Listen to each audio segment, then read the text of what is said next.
কিছুদিন আগে তোমাদের সঙ্গে শেয়ার করেছিলাম শিম গাছগুলো লাগিয়েছিলাম। আজকে দেখো এই যে শিম গাছটা এখানে লাগিয়েছি, এর পাশে যে ঢ্যাঁড়স গাছটা আছে সেটাকে এরকমভাবে ধরে নিয়েছে। তো আমি এটাকে একটু ছাড়িয়ে নিব, ঢ্যাঁড়স গাছটার সঙ্গে এটা জড়িয়ে নিলে তো কিছুদিন পরে ঢ্যাঁড়স গাছটা উঠিয়ে দিব। তো এই যে লাঠিটা এখানে দিয়ে দিলাম, একটা লাঠি, তো সেটার মধ্যে এটাকে এভাবে জড়িয়ে দিলাম। কিছুদিন পরে একটা কিছু দিয়ে বেঁধে দেব। এরকমভাবে আরও একটা জায়গায় দেখো এরকমভাবে গাছটার মধ্যে আটকে গেছে। তো এই গাছটার সঙ্গে এটা বেয়ে গেলে কোনো অসুবিধা নেই, এটাকে এভাবেই রাখতে দেব। এভাবেও সাপোর্ট পেয়ে যাবে।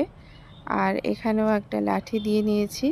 4টে শিম গাছ হয়েছিল, তো 4টেকেই এরকমভাবে লাঠি দিয়ে সাপোর্ট দিয়ে দিয়েছি।